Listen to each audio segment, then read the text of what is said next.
and 1000 nanometer. 3 watt power of light source, 3 watt power of light source equally distributed among 3 wavelength,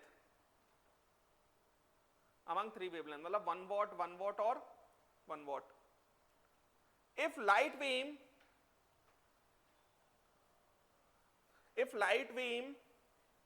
strikes on a metallic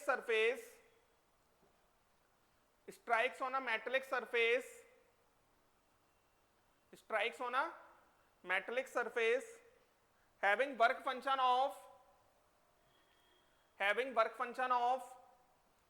1.75 electron volt. Work function समझते हैं ना, minimum energy, जिससे कम पर तो photo electric effect होगा ही नहीं. Work function of 1.75 electron volt. Then calculate total number of photo electron emitted per second. Total number of photoelectron emitted per second and charge emitted per second. Photoelectron emitted per second and charge emitted per second. बनाओ.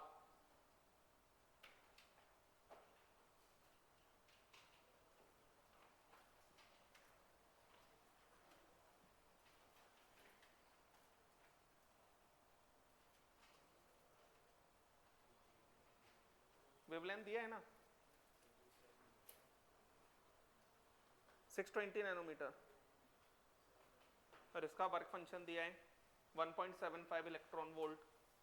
बनाओ इस question को, बात नहीं करनी.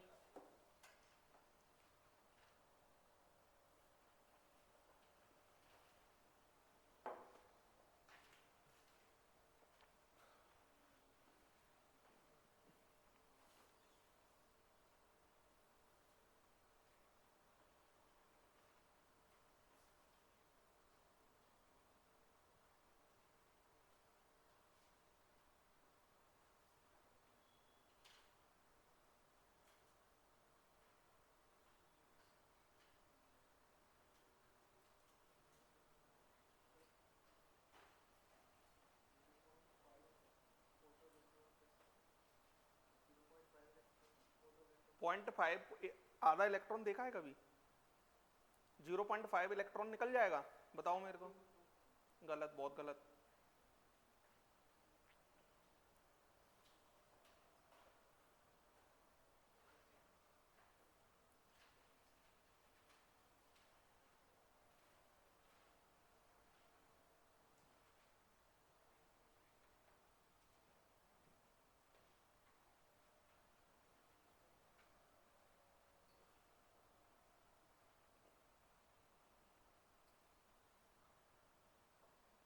चलो एक बात बताओ, ये तीनों जो फोटॉन्स की वेवलेंथ निकल रही हैं, यही तो हो रहा है.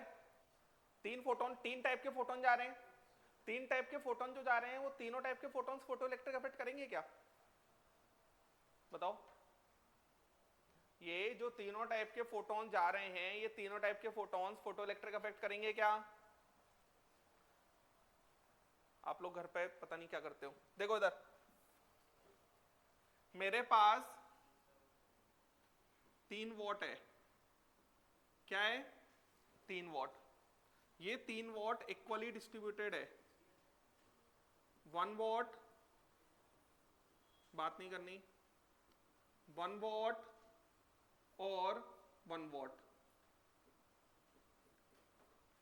1 वॉट का मतलब हो जाएगा 1 जूल पर सेकेंड. 1 वॉट का मतलब हो जाएगा 1 जूल पर सेकेंड और 1 वॉट का मतलब हो जाएगा 1 जूल पर सेकेंड. मतलब 1 सेकेंड में 1 जूल एनर्जी भेजी जा रही है इस वाले सोर्स से. यही तो कह रहा है वो, इक्वली डिस्ट्रीब्यूटेड है. अब यहां पर पहले ये समझो सभी लोग, एक एक जूल किसी भी एक को, एक वेवलेंथ कितनी है 310 नैनोमीटर, ये वेवलेंथ कितनी है 620 नैनोमीटर, ये कितनी है नैनोमीटर। बोलें जरा कोई तकलीफ हो तो। अब इसके अंदर सबसे पहले आप ये समझो कि इसका एक फोटोन जा रहा है, इसका एक फोटोन कितनी एनर्जी लेके जाएगा, तो E बराबर 1240 अपॉन 310 इलेक्ट्रॉन वोल्ट, कितना आ रहा है ये 4 इलेक्ट्रॉन वोल्ट। ये बात समझ में आती है सभी को। यहां पर कितनी एनर्जी लेके जा रहा है 1240 अपॉन 620 इलेक्ट्रॉन वोल्ट, कितना आ रहा है ये 2 इलेक्ट्रॉन वोल्ट। यहां पर 1240 अपॉन 1000 इलेक्ट्रॉन वोल्ट, कितना आ रहा है ये 1.24 इलेक्ट्रॉन वोल्ट। तो बच्चों ये इतनी इतनी इतनी। अब आप एक बात बताओ, एक फोटोन एक इलेक्ट्रॉन निकालता है, ये तो यूनिवर्सल लाइन है, जो इलेक्ट्रॉन निकालना है उसका वर्क फंक्शन कितना है 1.75। तो 1.75 से कम एनर्जी जो भी फोटोन लेके जा रहा होगा वो तो फोटोइलेक्ट्रिक इफेक्ट कर ही नहीं पाएगा, तो इसमें ये फोटोइलेक्ट्रिक इफेक्ट नहीं करेगा। ये बात समझ में आती है। कौन कौन फोटोइलेक्ट्रिक इफेक्ट करेंगे, ये और ये बात समझ में आया। ये बात समझ में आया कि यही दोनों ऐसे हैं जो फोटोइलेक्ट्रिक इफेक्ट करने वाले हैं। अरे समझ आ रहा है। अब यहां पर एक फोटोन 4 इलेक्ट्रॉन वोल्ट का गया, उसने इलेक्ट्रॉन निकाल दिया। अब एक फोटोन ने अगर निकाल दिया तो 1 जूल करने के लिए जितने भी फोटोन गए होंगे सब निकाल देंगे। अरे एक ने निकाला तो 10 भी निकालेंगे, 1000 गए होंगे तो 1000 निकालेंगे। इस वाले सोर्स के साथ भी ऐसा ही होगा। तो यहां पर अब आपको पता है क्या करना पड़ेगा कि 1 जूल पर सेकेंड था, मतलब 1 सेकेंड में 1 जूल एनर्जी जा रही है, तो 1 जूल एनर्जी जाने के लिए कितने फोटोन्स आए होंगे, तो n इंटू ये आ जाएगा 4 इलेक्ट्रॉन वोल्ट, और 4 इलेक्ट्रॉन वोल्ट की जगह पे 1.6 into 10 to the power minus 19। ये बात समझ में आती है। तो इतने फोटॉन्स गए होंगे, तो 1 अपॉन में 4 into 1.6 into 10 to the power minus 19, इतने फोटॉन्स गए होंगे इस वाली एनर्जी के। अरे एक सेकंड में, क्योंकि 1 जूल एनर्जी एक फोटोन से थोड़ी जा रही है, कई सारे इतने फोटोन से मिलके जाएगी। समझ में आ रहा है। सेम दूसरी बात अगर हम करते हैं इस वाले से, तो 1 बराबर 2 into n into 2 into 1.6 into 10 to the power minus 19। तो ये हमारे पास नंबर ऑफ फोटॉन्स कितने आ रहे हैं 2 into 1.6 into 10 to the power minus 19। तो ये हमारा आ गया। ये n1 लिख लो, ये n2 लिख लो। इसको हम निकालेंगे नहीं, क्योंकि इससे तो जब देखो बहुत सिंपल है, कोई सोर्स से जब आ रहा है तो अगर उसका एक फोटोन नहीं निकाल पा रहा तो 2 फोटोन मिलके तो 1 इलेक्ट्रॉन कभी निकालते ही नहीं है। एक फोटोन ने नहीं निकाला तो उसके कितने भी फोटोन चले जाएं फोटोइलेक्ट्रिक इफेक्ट नहीं होगा, और इसके एक ही ने निकाल दिया तो इसके जितने भी फोटोन्स जाएंगे सारे ही इलेक्ट्रॉन निकाल देंगे। ये कंसेप्ट समझ में आ रहा है सभी को। तो यहां पर इतने फोटोन 1 सेकंड में इसके गए, इतने फोटोन 1 सेकंड में इसके गए। ये बात समझ में आया। तो यहां पर अगर हम टोटल फोटॉन्स कितने जा रहे हैं, total number of photons incident, बोलो यार, बराबर कितने 1/4 प्लस 1/2, इसको कॉमन लेके अलग लिख दें 1.6 into 10 to the power minus 19। जितने फोटोन जाएंगे उतने ही इलेक्ट्रॉन्स निकल आएंगे। सिंपल सा लॉजिक है। आया समझ। तो 1 सेकंड में कितने इलेक्ट्रॉन्स निकले, इतने। तो total number of electron ejected per second, total number of electron ejected per second कितने 1/4 plus 1/2 into 1 upon 1.6 into 10 to the power minus 19। ये बात समझ में आया सभी को। तो कंसेप्ट क्या है, 3 वॉट की पावर थी, तीनों में एक एक एक बट गई, उसमें जो एक फोटोन जा रहा था उसकी वेवलेंथ इतनी थी, इसके फोटोन वेवलेंथ 620 थी, उसकी कितनी थी 1000। तो इस वेवलेंथ के करस्पॉन्डिंग एनर्जी कितनी है ये निकाल लिया, इसके करस्पॉन्डिंग एनर्जी कितनी है ये निकाल लिया, इसके करस्पॉन्डिंग एनर्जी कितनी है ये निकाल लिया, निकालना तो हमें आता है। फिर ये कहा गया कि इस वाले सोर्स से 1 सेकंड में 1 जूल एनर्जी निकल रही है। 1 जूल एनर्जी का मतलब कितने फोटोन निकल रहे हैं ये करना पड़ेगा। 1 जूल एनर्जी इससे निकल रही है तो 1 सेकंड में इसके कितने फोटोन निकल रहे हैं, तीसरे के क्यों नहीं निकाले, क्योंकि इसका एक फोटोन नहीं निकाल सकता, तो कितने भी भेज दो फोटो इलेक्ट्रिक इफेक्ट उससे होगा नहीं। तो टोटल नंबर ऑफ फोटोन, जैसे मान लो एक सोर्स का एक फोटोन अगर इलेक्ट्रॉन निकाल सकता है तो 10,000 भेज देंगे तो 10,000 निकाल सकते हैं, 50,000 भेज देंगे तो 50,000 निकाल सकते हैं। और पावर का मतलब यही होता है जूल पर सेकेंड, तो यहां पर कितने इलेक्ट्रॉन निकल जाएंगे, इतने इलेक्ट्रॉन निकल जाएंगे। अरे बोलो, आया समझ क्या कहा मैंने, समझ गए। दूसरी बात, उसने दूसरा क्वेश्चन पूछा है आपसे, चार्ज पास्ड, यही पूछ रहा है ना, चार्ज पास्ड। तो बच्चों एक बात बताओ आप मेरे को, चार्ज पास्ड के लिए यहां पर इतने नंबर ऑफ इलेक्ट्रॉन है, एक इलेक्ट्रॉन का चार्ज कितना होता है 1.6 इंटू 10⁻⁻19। टोटल इलेक्ट्रॉन जितने भी हैं 1/4 plus 1/2 into 1/1.6 into 10⁻⁻19 into 1.6 into 10⁻, cancel हो जाएगा। तो ये चार्ज कितना जा रहा है हमारा 3/4। क्लियर है क्या कहा मैंने, समझ गए। एक इलेक्ट्रॉन का चार्ज 1.6 इंटू 10⁻⁻19 होता है, टोटल जितने भी इलेक्ट्रॉन गए होंगे मल्टीप्लाई कर दो उस चार्ज को।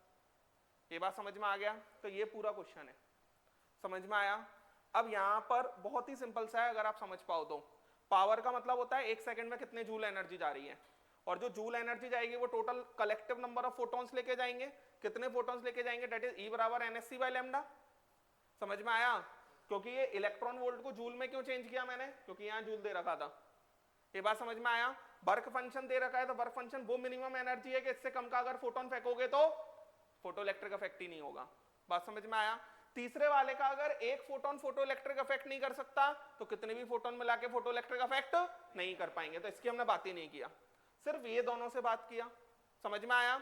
तो इसके कितने इलेक्ट्रॉन फोटोन जाएंगे 1 सेकंड में, ये निकाल लिया, इसके कितने जाएंगे ये निकाल लिया, टोटल कर दिया, और फिर जितने फोटोन जाएंगे उतने ही इलेक्ट्रॉन निकलेंगे। जैसे मैंने कहा आपसे, एक सोर्स है जो फोटो इलेक्ट्रिक इफेक्ट कर रहा है, उसके 5 लाख फोटोन्स गए तो इलेक्ट्रॉन कितने निकलेंगे 5 लाख। एक सोर्स है जो फोटो इलेक्ट्रिक इफेक्ट नहीं कर रहा, तो उसका 10 लाख फोटोन गए तो कितने इलेक्ट्रॉन निकलेंगे 0। यही वाली कहानी से अप्लाई की है इसमें। ये बात समझ में आया। पावर से हमें ये पता चलता है कितने इलेक्ट्रॉन जा रहे हैं, पावर से हमें क्या पता चलता है कितने इलेक्ट्रॉन जा रहे हैं। क्लियर है कहानी, लिख लें।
समझ पाए ना। अब अगर आप घर पर जाके क्वेश्चन नहीं करोगे तो बस फिर नहीं आना आपको। होमवर्क कर लिया है जो मैंने दिया था,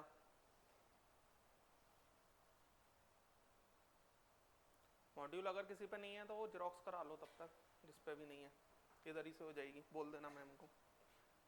होमवर्क सारा करो, लेकिन नेक्स्ट संडे को पेपर होगा, है ना, उसमें एटॉमिक स्ट्रक्चर आएगा।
लिख लिया होगा, चले आगे।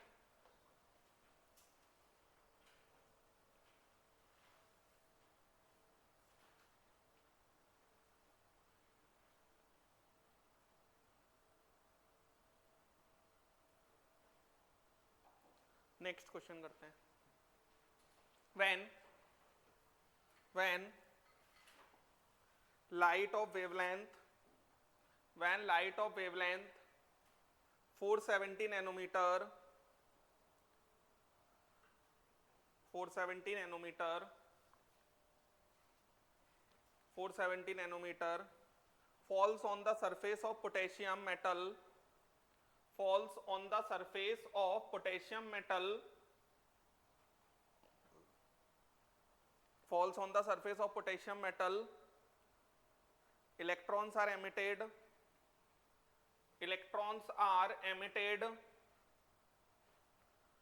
with a velocity 6.4 into 10 to the power 4 meter per second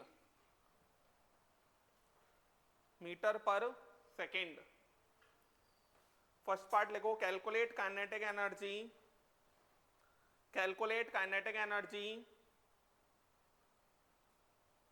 energy of electron emitted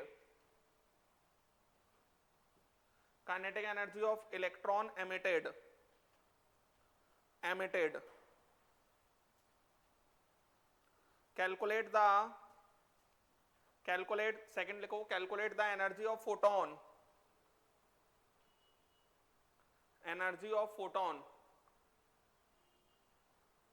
photon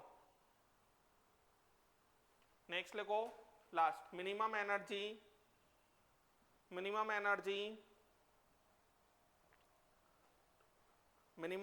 required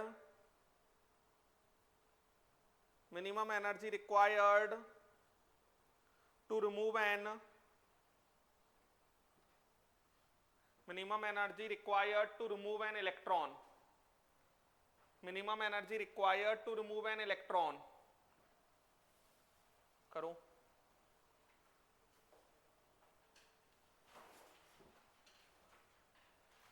चलो मैं ही कराता हूं, देखो इधर वेवलेंथ लैम्डा कितना दिया है बच्चों, 4 नैनोमीटर। उसने बोला कि फोटो इलेक्ट्रिक इफेक्ट हो रहा है और इसकी स्पीड कितनी है 6.4 इंटू 4 मीटर पर सेकेंड। चलो काइनेटिक एनर्जी डायरेक्ट इसी से आ जाएगी, half m v square. Electron का मास बताओ।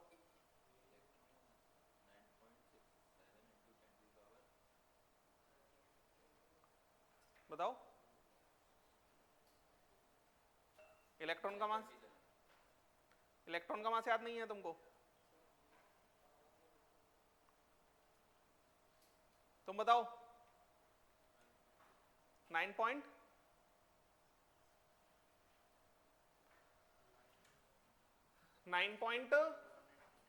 कैसे पढ़ाई होगी यार तुम्हारी, into 10 to the power minus 31 into 6.4 into 10 to the power 4 का होल स्क्वायर। ऐसा खेल मत करो कि पहले नहीं पता था, ठीक है बता दिया, फिर भी नहीं पता तो बहुत दिक्कत है। कॉपी नहीं खुल रही है घर पे जाके, होमवर्क कर लिया तुमने? तो फिर इलेक्ट्रॉन का मास तो तुमको पता नहीं, फिर होमवर्क कैसे किया तुमने? होमवर्क में आया नहीं, कॉपी तो पढ़ी होगी, कॉपी में तो आया होगा। फिर चलो देखो इधर, अब यहां पर बच्चों क्या है, half into 9.1 into 10 to the power minus 31 into ये बच्चों 6.4 into 10 to the power 4 into 6.4 into 10 to the power 4, यही आ रहा है। ये वैल्यू बता सकते हैं? ये 9 ये तो कितनी आ रही है, 10 टू द पावर माइनस 23, और ये हमारा कितना आ जाएगा थोड़ा बताओ? ये तो आ गया 3.2, तो 9.1 इंटू 3.2 इंटू 6.4 ये आ रहा है, बताओ कितना आ रहा है ये वैल्यू बताओ जरा। 9.1 इंटू 3.2 इंटू 6.4,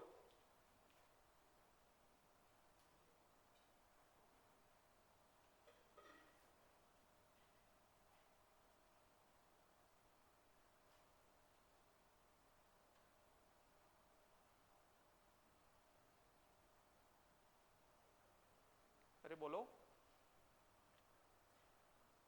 मेरे पास इसका आंसर है 1.86 into 10 to the power minus 21 joule. देखना जरा, ये 186.36 आ रहा होगा, 186.36 आएगा तो वो 2 डेसिमल वहां कंपेंसेट कर देंगे, तो ये वैल्यू बच जाएगी। समझ में आया क्या कहा मैंने? अब उसने दूसरा ऑप्शन क्या पूछा है बच्चों? काइनेटिक एनर्जी आ गई, दूसरा एनर्जी ऑफ फोटोन। तो एनर्जी ऑफ फोटोन, तो एनर्जी वगैरह की जब भी बात हो तो एक ही रिलेशन है हमारे पास, E बराबर E0 प्लस। अब पता है यहाँ एक तकलीफ है, क्या तकलीफ है? यहाँ पे एनर्जी थोड़ी उल्टी सीधी दी हुई है, और E0 नहीं दिया। क्या क्या दिया है उसने?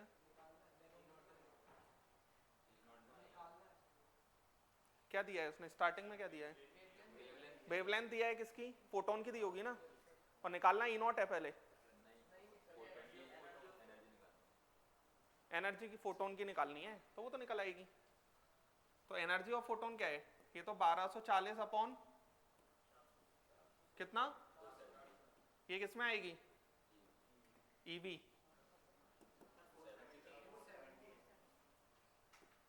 भैया बताओ जरा कितना आ रहा है? 124 अपॉन 47।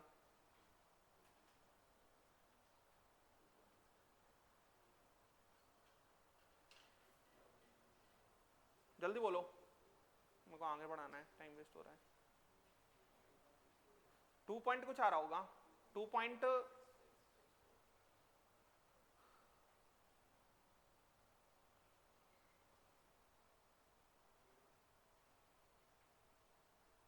जल्दी, ठीक है 2.6 लिख लो बस। ये 2.6 इलेक्ट्रॉन वोल्ट आ गया, लेकिन मेरे को तीसरा ऑप्शन क्या पूछ रहा है? वो मिनिमम एनर्जी, मतलब क्या पूछ रहा है? E0। अब एक्चुअल में दिक्कत पता है क्या है? दिक्कत ये है कि ये मेरे पास जूल में, तो मेरे को ये भी किस में कन्वर्ट करना पड़ेगा? जूल में। ये समझ आया क्या कहा मैंने? तो यहां पर 2.6 into 1.6 into 10 to the power minus, तो बताओ जरा कितना? बहुत कैलकुलेशन करा रहा हूं। 2.6 इंटू 1.6 41 नहीं नहीं नहीं 2.6 इंटू 1.6 है कितना? हाँ ये आ सकता है 5.16 into 10 to the power minus 19 joule.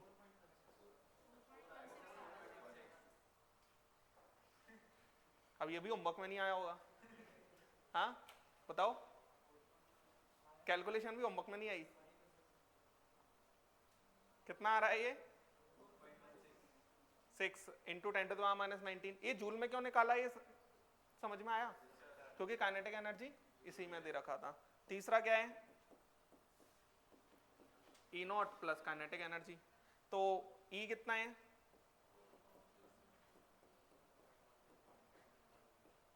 बराबर E naught plus 1.86 into 10 to the power minus 21 joule. इसको 100 का मल्टीप्लाई 100 का डिवाइड कर लो, तो ये कितना आ जाएगा? 416 आ जाएगा। 416 माइनस 1.86 उसके अकॉर्डिंग आंसर आ जाएगा। बात समझ में आया? तो ये हमारे पास ई नॉट आ गया, ई नॉट जूल। ये पूरा क्वेश्चन जूल में क्यों किया, ये समझ में आया? क्योंकि काइनेटिक एनर्जी हमारी जूल में निकालनी पड़ेगी ना हमको। हाफ एम बी स्क्वायर तो जूल में ही निकाल पाएंगे, उसे इलेक्ट्रॉन वोल्ट में निकालने का कोई मेथड नहीं है। एनर्जी ऑफ फोटोन या फिर वेवलेंथ, थ्रेशोल्ड वेवलेंथ दे दे तो 1240 अपॉन लैम्डा से इलेक्ट्रॉन वोल्ट में निकाला जा सकता है। मींस ई और ई नॉट तो आ सकता है इलेक्ट्रॉन वोल्ट में, लेकिन काइनेटिक एनर्जी इसी फॉर्मूले से निकालेंगे तो इलेक्ट्रॉन वोल्ट में आ जाएगा। डायरेक्ट अगर कभी भी काइनेटिक एनर्जी निकालेंगे तो जूल में ही आएगा। बात समझ में आया? एम किलोग्राम में रखना है और वी मीटर पर सेकंड में लिख लें।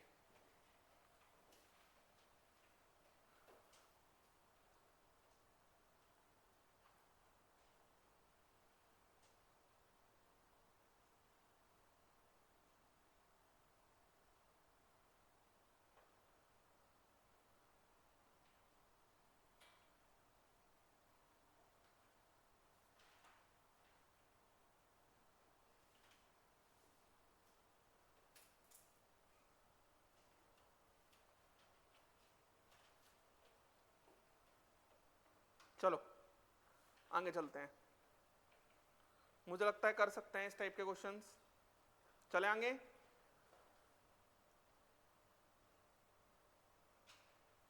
अब सीखते हैं नेक्स्ट टॉपिक। हटाऊं?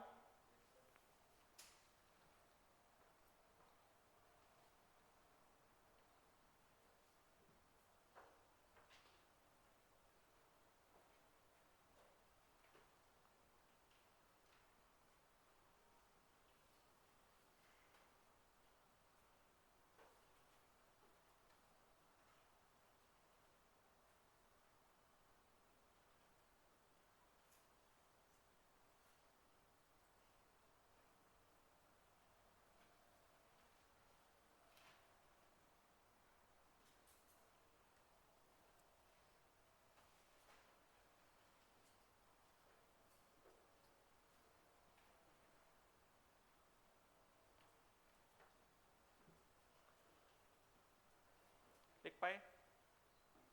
चले आगे। चलो नेक्स्ट। अब बच्चों ये हुआ फोटो इलेक्ट्रिक इफेक्ट, मुझे लगता है समझ गए होंगे। सारी कहानी ई बराबर E naught plus kinetic energy पे चल रही है। ई बराबर 1240 अपॉन लैम्डा, इससे ई या ई नॉट आ जाएगा। कभी उसने थ्रेशोल्ड वेवलेंथ दे दिया आपको नैनोमीटर में, तो S C upon lambda naught उसके लिए भी हो जाता। अरे लिखा था नाम ना ई नॉट बराबर S C by lambda naught, तो वो भी वैल्यू क्या आ जाएगी 1240 upon lambda naught in nanometre रख देंगे। तो ये बात समझ में आया? चलो नेक्स्ट अब बात करते हैं हम। तो एक बात याद रखो मेरी, काइनेटिक एनर्जी इलेक्ट्रॉन वोल्ट में तभी आएगी जब ई और ई नॉट इलेक्ट्रॉन वोल्ट में दे रखा होगा। काइनेटिक एनर्जी वेलोसिटी दे रखी होगी तो किसमें आएगी? जूल में। समझ गए? अब बच्चों स्टार्ट करते हैं हम, अगले 3 लेक्चर यही पढ़ेंगे अब हम। बोहर्स एटॉमिक मॉडल, लिख लें, पढ़ते हैं क्या 9th 9th में? नाम तो होगा, हाँ क्या दिया है? हाँ तो 9th में दे दिया, वही बहुत है, थोड़ा सा क्या बहुत है उनके लिए। चलो अब लिखो बच्चों एक line, Bohr's atomic model, Bohr's atomic model, Bohr's atomic model is based on quantization of energy,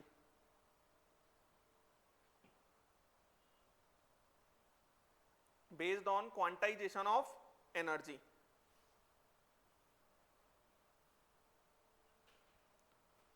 quantization of energy। मैंने एक वर्ड क्वांटाइजेशन पहले भी यूज कर रखा है, किस चीज के लिए करते हैं? पॉसिबल ना हो, कुछ ही वैल्यूज अगर पॉसिबल होंगी उसे कहा जाता है क्वांटाइज्ड। ये बात समझ में आया? मतलब बोहर्स ने सबसे पहली बात तो ये बोली कि भैया एनर्जी सारी वैल्यूज पॉसिबल नहीं होंगी, कुछ ही वैल्यूज पॉसिबल होंगी। नेक्स्ट पॉइंट लिखें, positively charged nucleus, positively charged nucleus, positively charged nucleus, nucleus present at the center of an atom,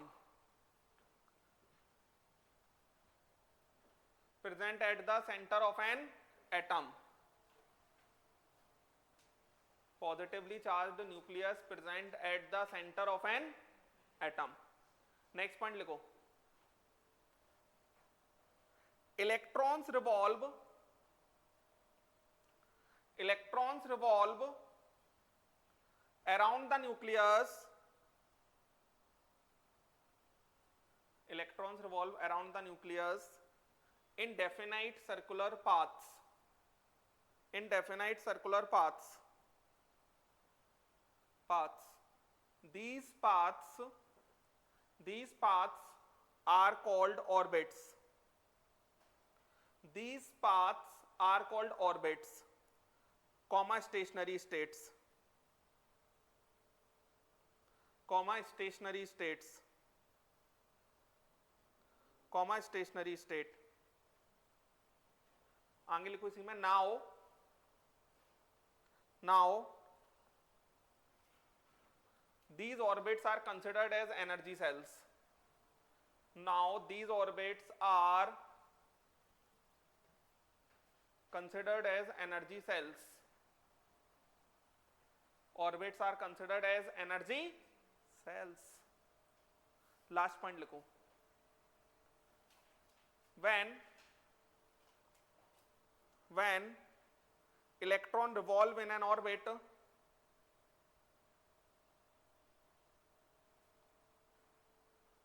when electron revolve in an orbit, its energy remains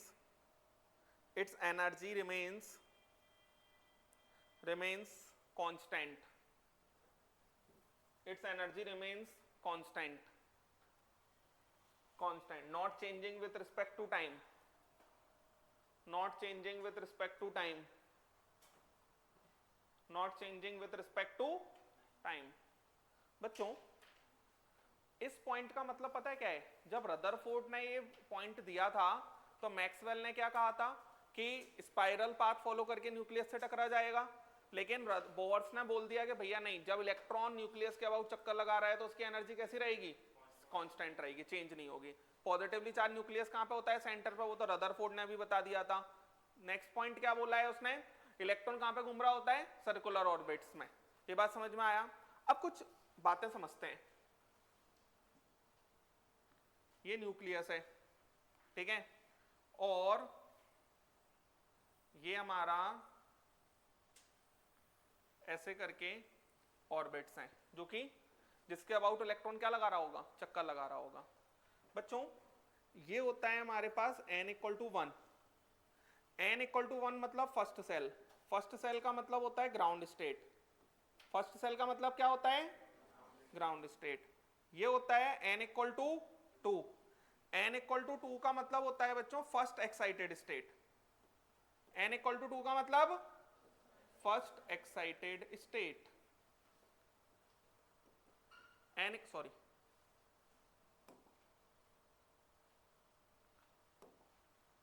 excited, अरे excited state n equal to 3, इसका मतलब क्या होता है बच्चों?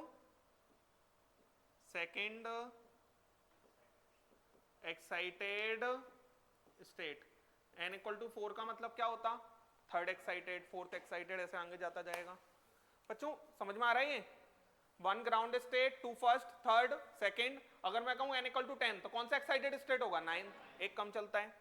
बच्चों एक बात याद रखो थोड़ी देर के लिए, न्यूक्लियस से जितना हम दूर जाते जाएंगे इलेक्ट्रॉन की एनर्जी उतनी बढ़ती जाएगी। ये बात समझ में आया? न्यूक्लियस से इलेक्ट्रॉन जितनी दूरी पर होगा उसकी एनर्जी उतनी ज्यादा होगी। अगर हम न्यूक्लियस यहां पर है और इलेक्ट्रॉन को इन्फिनिटी पर लाके रख दें तो इसकी एनर्जी मैक्सिमम होगी। बात समझ में आ रहा है? तो यहां पर एक बात समझो आप, देखो जैसे मान लो इलेक्ट्रॉन यहां पर है, ठीक है, यहां पर है और वो यहां पर आना चाहता है, ठीक है। इलेक्ट्रॉन n इक्वल टू 3 पे है, n इक्वल टू 2 पे आना चाहता है। n इक्वल टू 3 पे एनर्जी ज्यादा होगी या n इक्वल टू 2 पे? 3 पे। तो हायर एनर्जी पर है, लोअर एनर्जी पर आना चाहता है। तो हायर एनर्जी से जब वो लोअर एनर्जी पर आएगा तो जब ये इलेक्ट्रॉन जंप करेगा तो जो एनर्जी डिफरेंस है उस करस्पॉन्डिंग एनर्जी का क्या निकाल देगा? फोटोन। ये बात समझ में आया? उस करस्पॉन्डिंग जो एनर्जी डिफरेंस है उस करस्पॉन्डिंग एनर्जी डिफरेंस का क्या निकाल देगा? फोटोन। क्या कहा मैंने? फिर से समझ लो, जितना इलेक्ट्रॉन न्यूक्लियस से जितना दूर वाले सेल में होगा उसकी एनर्जी उतनी ज्यादा होगी। n इक्वल टू 3 पर है, n इक्वल टू 2 पे आना चाहता है, तो n इक्वल टू 3 पे एनर्जी ज्यादा है, n इक्वल टू 2 पे एनर्जी कम है। 3 से जब 2 आएगा, जंप करेगा, तो जो 3 और 2 के बीच में जो एनर्जी का डिफरेंस होगा उतनी करस्पॉन्डिंग एनर्जी का डिफरेंस का वो क्या निकाल देगा? एक फोटोन निकाल देगा। बात समझ में आया क्या कहा मैंने? तो यहां पर मैं क्या लिख सकता हूं? फोटोन या रेडिएशन दोनों एक ही बात है। Is emitted and electron drop from higher energy state to lower energy state. मुझे लगता है समझ आया होगा। अब मान लो इलेक्ट्रॉन यहां पर है n इक्वल टू 1 पे और वो यहां से यहां पर जाना चाहता है। n इक्वल टू 1 मतलब कम एनर्जी पे है, n इक्वल टू 3 मतलब ज्यादा एनर्जी पर होगा। तो जो एनर्जी का डिफरेंस होगा उतना एनर्जी का रेडिएशन एब्जॉर्ब करना पड़ेगा, जो एग्जैक्ट डिफरेंस होगा उतनी एनर्जी का। ये बात समझ में आया? तो मैं यहां पर लिख सकता हूं रेडिएशन या फोटोन, मतलब एक पार्टिकल भेजा, वो क्वांटम कह लो या फिर फोटोन कह लो, एक ही बात है। Radiation is absorbed and electron moves from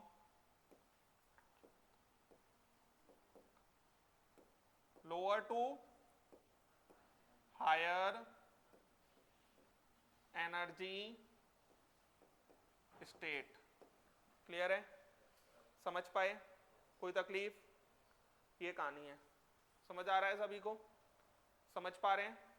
यहां पर जो डेल्टा E है, ये डेल्टा E क्या हो जाएगा?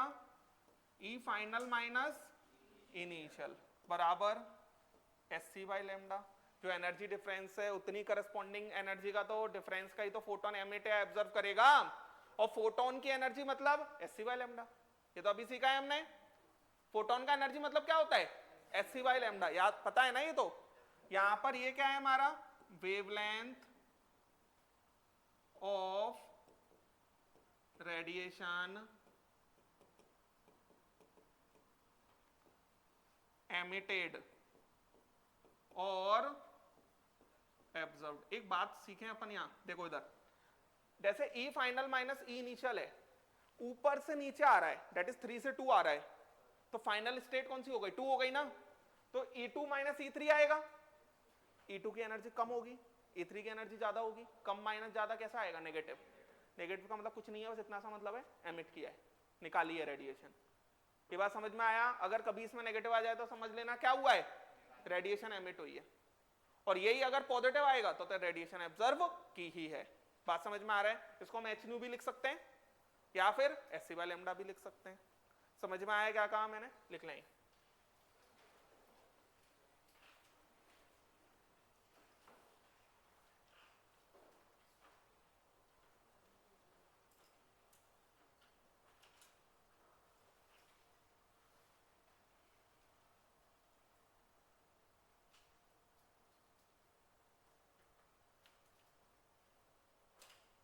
तो एनर्जी जो एब्जर्व या एमिट कर रहा है वो किस टर्म में कर रहा है, इन टर्म्स ऑफ रेडिएशन। बात समझ में आ रहा है?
नेक्स्ट लिखो,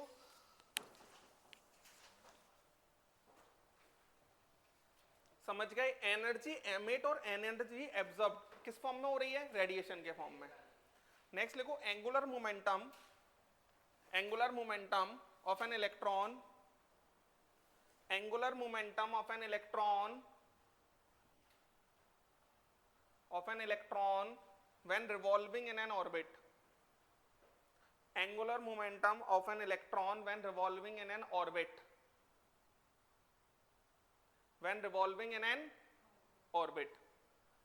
बच्चों एंगुलर मोमेंटम ये आपको समझ आ गया ना सभी को, है ना। वैसे अभी मैं स्पेक्ट्रम वगैरह सिखाऊंगा तो उसमें और फील आएगा इसका।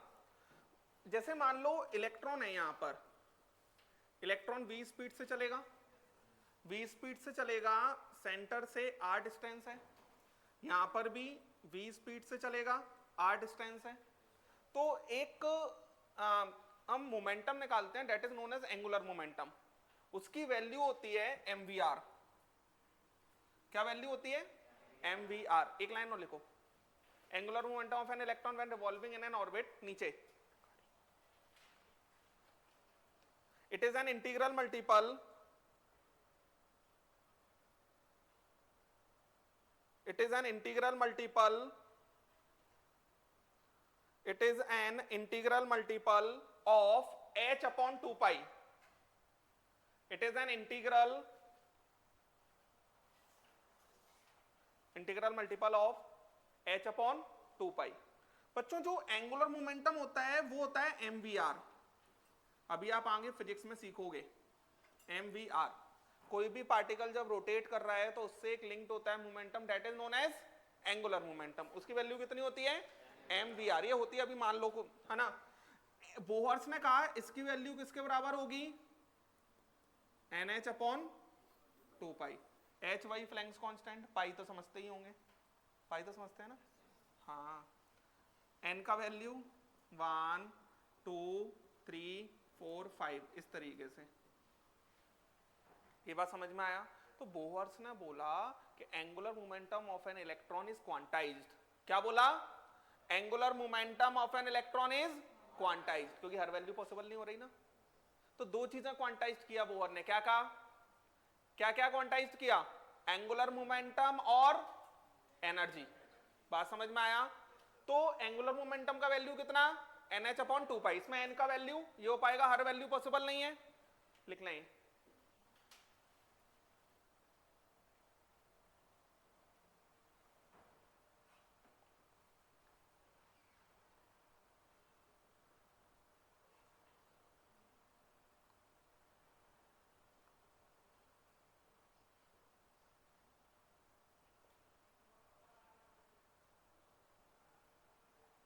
एक लाइन लिखो, angular momentum of an electron is quantized, angular momentum of an electron is quantized,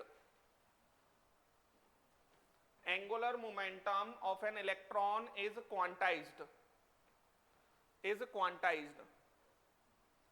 angular momentum of an electron is quantized. समझ गए ये बात को, हर वैल्यू पॉसिबल ना होना। नेक्स्ट लाइन लिखो, electron can revolve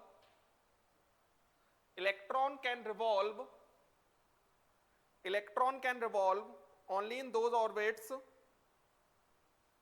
electron can revolve only in those orbits where its angular momentum is quantized, where its angular momentum is quantized, where its angular momentum is quantized।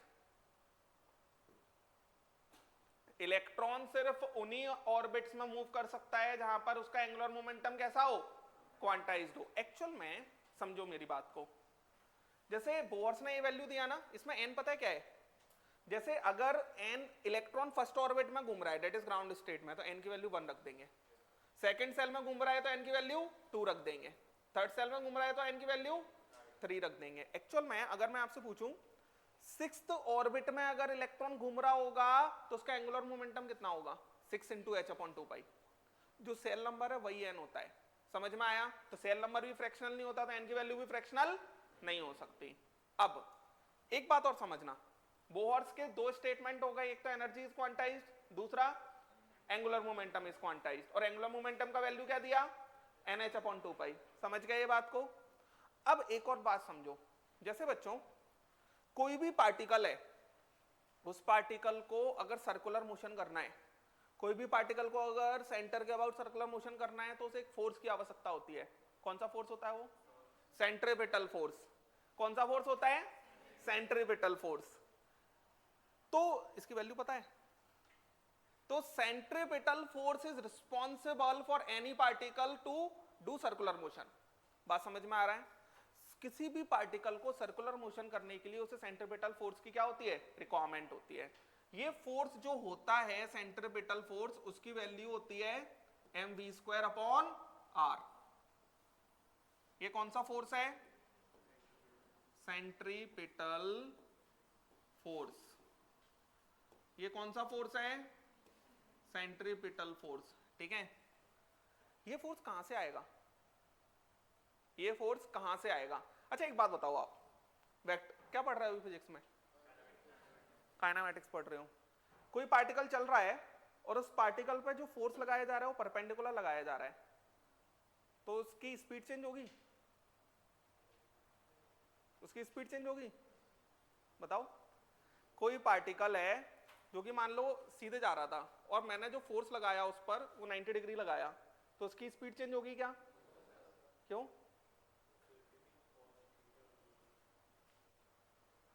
बताओ। कभी भी कोई भी force जब perpendicular लगता है ना, जब पार्टिकल मूव कर रहा है उसके परपेंडिकुलर, तो फोर्स का एक ही काम होता है, डायरेक्शन चेंज करना। डायरेक्शन चेंज करने से वेलोसिटी तो चेंज हो गई क्योंकि वेक्टर है, लेकिन स्पीड क्या है? स्केलर है, तो स्पीड चेंज नहीं होती। बात समझ में आ रहा है क्या कह रहा हूं मैं?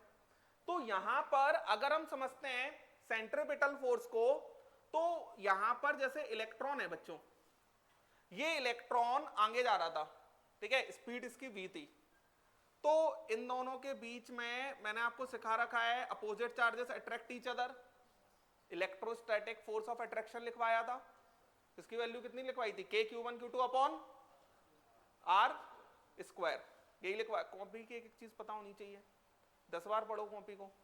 तो यहां पर अगर ये एस, और जो उसका डायरेक्शन होता है, जो कूलाम फोर्स लिखवाया था ना मैंने, अरे लिखवाया है, कूलाम फोर्स या इलेक्ट्रोस्टैटिक फोर्स दोनों एक ही बात है, लिखवाया या नहीं लिखवाया? एक तो तुम्हारे एक्सप्रेशन देख के कई बार मेरे को खुद में डाउट हो जाता है कि मैंने बताया भी है कि नहीं बताया। तो K(Q1Q2)/r²। जैसे एक चार्ज यहां रखा है, एक चार्ज यहां रखा है, दोनों अपोजिट चार्जेस हैं, अपोजिट चार्जेस हैं, तो इन पर फोर्स कितना लगेगा? K(Q1Q2)/r²। सेम चार्जेस हैं तो सेम मतलब पॉजिटिव पॉजिटिव, तो क्या लगेगा? K(Q1Q2)/r²। डायरेक्शन क्या होगा इस फोर्स का? जो लाइन जोड़ते हैं ना, उसी लाइन के अकॉर्डिंग उसका, उसी लाइन के अलोंग उसका डायरेक्शन होता है। बोलो, आ रहा है समझ?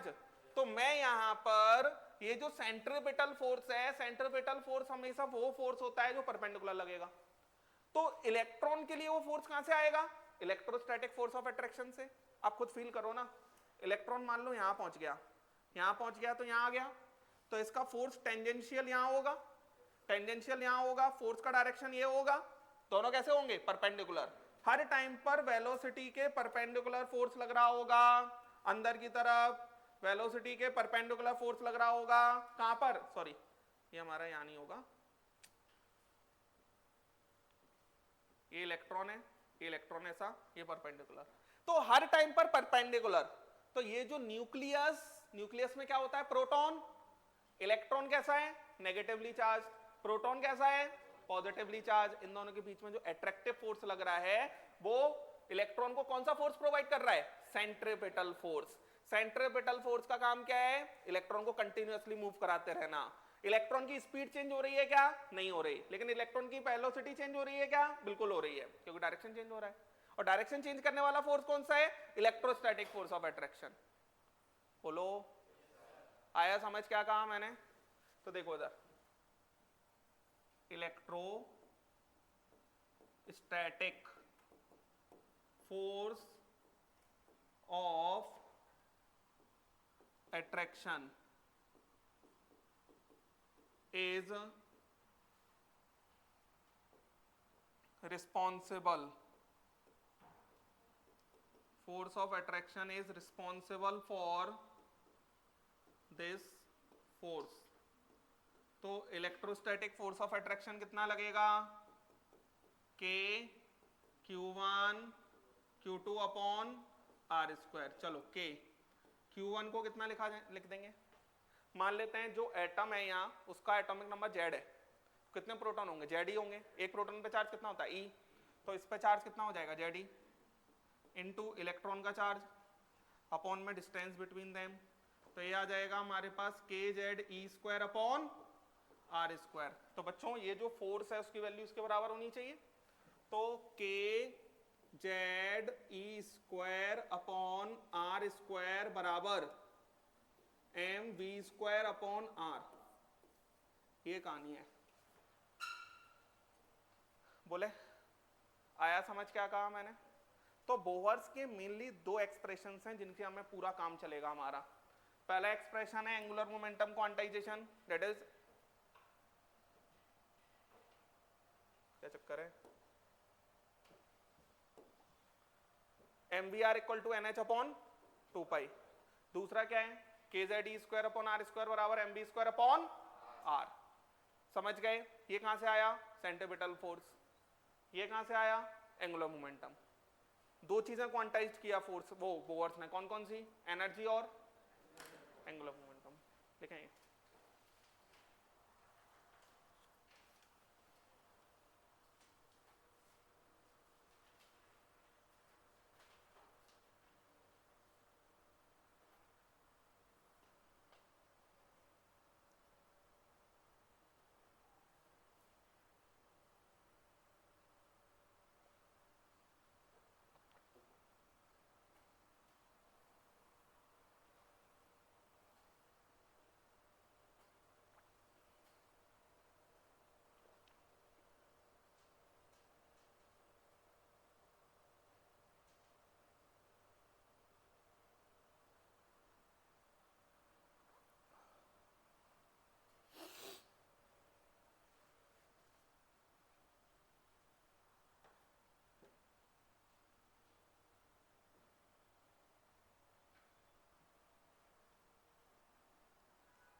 आ पा रहा है ना आपको समझ.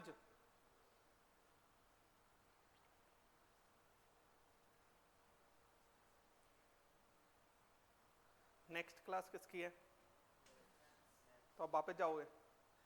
हाँ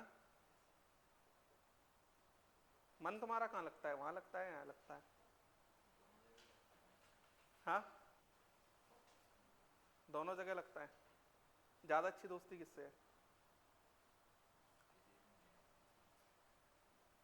पक्का.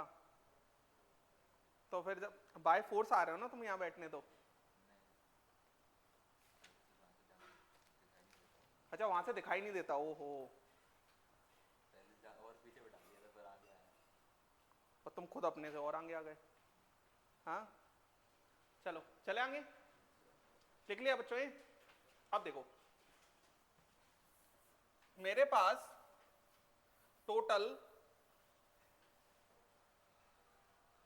दो स्टेटमेंट निकल के आ गए. कौन कौन से, mvr बराबर nh अपॉन 2 पाई और kz e square upon r square बराबर, ये r क्या है बच्चों, रेडियस. कौन सी रेडियस है, रेडियस न्यूक्लियस और जहां पर इलेक्ट्रॉन चक्कर लगा रहा है. तो मैं ये रेडियस को इस फॉर्म में निकाल सकता हूँ. रेडियस फर्स्ट सेल की अलग होगी, जब इलेक्ट्रॉन सेकंड सेल में घूम रहा होगा तो अलग होगी, जब इलेक्ट्रॉन थर्ड सेल में घूम रहा होगा तो अलग होगी. बात समझ में आ रही है.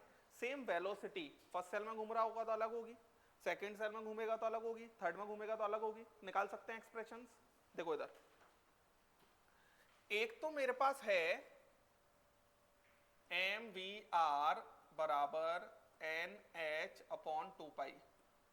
एक तो मेरे पास ये रिलेशन है. मैं इसको ऐसा, इसमें जहां पर भी m आ रहा है, m क्या है, मास ऑफ इलेक्ट्रॉन, r क्या है, रेडियस जिसमें इलेक्ट्रॉन चक्कर लगा रहा है, v क्या है, जितनी स्पीड से दौड़ रहा है वेलोसिटी से, n क्या है, सेल नंबर, h क्या है, प्लैंक्स कांस्टेंट, पाई क्या है, कांस्टेंट 3.14 है ना, पता है ना. चलो तो ये आ रहा है हमारे पास.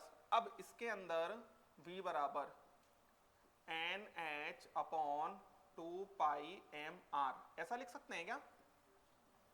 बोलो, लिख सकते हैं? वेलोसिटी को रेडियस के फॉर्म में लिख लिया, ये बात समझ में आया? अब यहां पर इस वाले फॉर्मूले पर पहुंचते हैं।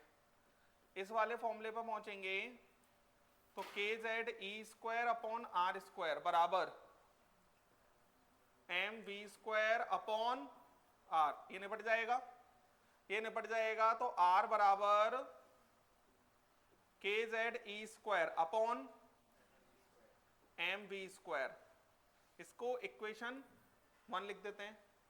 तो putting value of v in r, यही हो जाएगा। रखो r बराबर kz e स्क्वायर अपॉन में m v स्क्वायर, v रखो जरा, n square h square upon 4 pi square m square r square. बच्चों m से m निपट गया, बस और कुछ तो नहीं जा रहा है ना। तो r बराबर कितना आ रहा है, ये ऊपर चला जाएगा, नहीं, एक मिनट r बराबर, हाँ ये r इस साइड चला गया था ना, तो इसमें अब देखना जरा, ये r ऊपर जाएगा तो ये r बराबर kz e square into 4 pi square m और ये r square upon h square n square. तो बच्चों ये चला जाएगा, तो यहां पर r का वैल्यू कितना आ जाएगा, h square upon k e square 4 pi square m, है ना। और क्या आ जाएगा, और क्या आ जाएगा,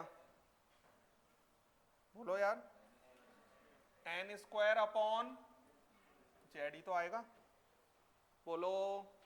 ये सारी कांस्टेंट वैल्यूज हैं, k भी हम जानते हैं 9 इंटू 10 टू द पावर 9, सब कुछ रख देंगे इसमें, रख दिया होगा तो ये वैल्यू निकल के आएगा 0.529 n square upon Z, 0.529 n square upon Z. तो रेडियस अगर हमें किसी की भी निकालनी होगी तो रेडियस हमारी directly proportional to n square upon Z, ये निकल के आ जाएगी। बोले क्लियर है आपको? बच्चों एक बात समझो, ये जितना भी मैं मॉडल सिखा रहा हूँ ना, बोहर्स एटॉमिक मॉडल, बाद में लिखना, ये किसके लिए वैलिड है, सिंगल इलेक्ट्रॉन स्पीसीज के लिए। किसके लिए वैलिड है, single electron species. Single electron species मतलब हाइड्रोजन के लिए एक इलेक्ट्रॉन होता है, हाइड्रोजन में, हीलियम में कितने होते हैं, 2, तो He पॉजिटिव के लिए वैलिड हो जाएगा। लिथियम में Li+2, बेरिलियम में बेरिलियम+3, समझ में आ रहा है? एक ही इलेक्ट्रॉन रहना चाहिए उसके पास। तो एटम में 4 इलेक्ट्रॉन है तो 3 निकाल दो, उसके लिए वैलिड हो पाएगा। n स्क्वायर अपॉन जेड का मतलब, दूसरी बात, ये एंगस्ट्रॉम में, किस यूनिट में निकलेगा, एंगस्ट्रॉम। जैसे मेरे से कहा गया Li2 पॉजिटिव के 5th सेल का रेडियस बताओ कितना होगा, मतलब जो 5th सेल होगा वो कितनी दूरी पर होगा, ये निकालो। तो आपको कुछ नहीं करना, किसका Li+2 है ना, तो Z कितना हो जाएगा 3 और n कितना हो जाएगा 5। मेरे से कहा गया कि He पॉजिटिव के 8th सेल का रेडियस बताओ, n इक्वल टू कितना हो जाएगा 8 और Z इक्वल टू कितना हो जाएगा 2। बात समझ में आया? Z कितना हो जाएगा 2। मेरे से कहा गया, अच्छा ये उसके लिए भी वैलिड हो जाएगा, बोरॉन +4, कार्बन +5। मेरे से कहा गया कार्बन के 10th सेल का रेडियस बताओ, तो कार्बन के लिए Z कितना हो जाएगा 6 और n कितना हो जाएगा 10। इसमें रखते जाएंगे, आंसर आते जाएंगे। और आंसर किस यूनिट में आएंगे, एंगस्ट्रॉम। आंसर किस यूनिट में आएंगे, एंगस्ट्रॉम। वैसे तो इस फॉर्मूले से काम हो जाएगा हमारा, लेकिन क्या होता है, हम IIT की तैयारी कर रहे हैं, वो कुछ पूछ सकता है आपसे अलग ही। वो कहेगा भैया आप ऐसा सपोज कर लो कि इलेक्ट्रॉन का मास आज से मैंने 4 टाइम्स कर दिया, तो आपको पता होना चाहिए ना कि मास पर रिलेट कैसे करता है। तो जो भी वैल्यू हमने यहाँ पर रखी होगी वो डिवाइड बाय 4 करनी पड़ेगी, क्योंकि यहाँ m ऐसा आ रहा है, तब फिर आंसर्स आएंगे। जब तक कुछ नहीं कहा तब तक तो यही सही है, लेकिन जेई की तैयारी है, जेई की तैयारी में कुछ भी पूछा जा सकता है, तो हमको पता होना चाहिए। और मैंने डायरेक्ट लिखा ही नहीं है, पूरा डेराइव किया है। mvr equal to nh/2 kz² बराबर mb²/r। यहां से रेडियस डेराइव कर लिया, v की वैल्यू उठा के इसमें पुट कर दी थी। बोलो आया? लिख लें।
आ पा रहा है आपको समझ?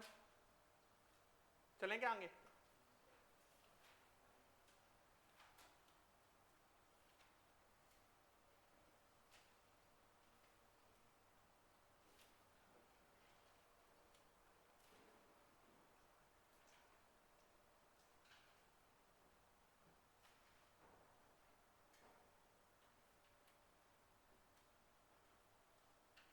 लिख लिया?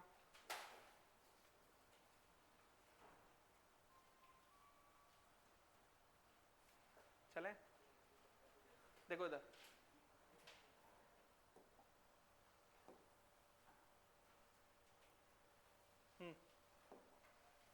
ये हमारे पास, अब मैं वेलोसिटी निकालना चाहता हूं किसी की जगह पर, वही एन और जेड के फॉर्म में। तो मेरे पास क्या था, v बराबर एन एच अपॉन 2 पाई एम आर। क्लियर है? तो एन एच अपॉन 2 पाई एम आर अगर ये था, तो एन एच अपॉन 2 पाई एम, और यहां पर आर का वैल्यू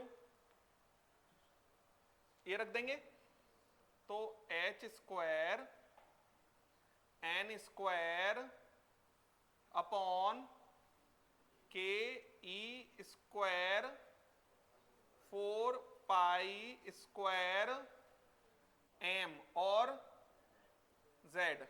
तो बच्चों इसको थोड़ा सॉल्व कर लो। ये गया, ये चला जाएगा, और कुछ m से m गया, 2 से 2 गया, पाई से पाई निपट जाएगा। तो ये मेरे पास के ई स्क्वायर 2 के ई स्क्वायर पाई और अपॉन में h और z अपॉन n, सब कांस्टेंट है ये, इनकी वैल्यू रख देते हैं। तो v बराबर 2.18 into 10⁶ z upon n, metre per second. Clear? आया? कोई तकलीफ? समझ में आ गया?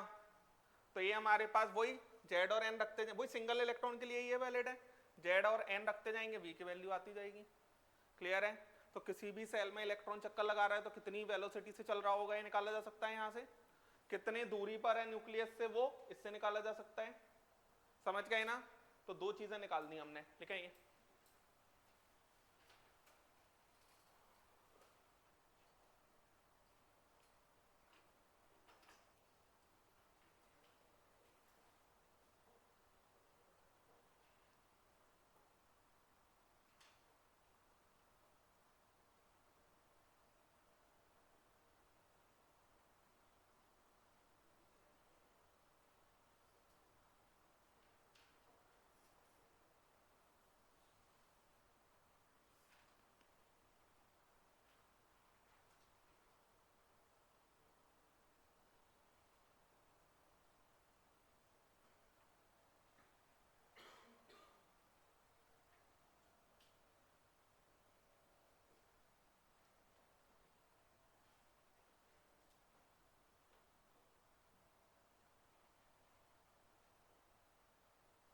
समझ पा रहे हैं ना?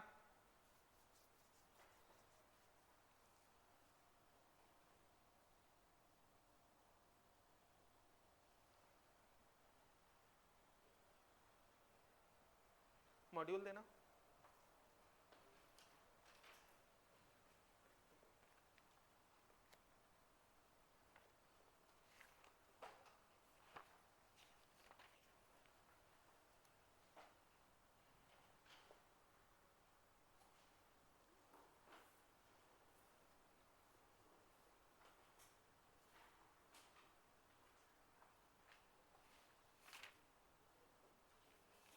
चलो जो होमवर्क दे रखा है वही है होमवर्क, अभी नेक्स्ट टर्न पे एक साथ दूंगा मैं।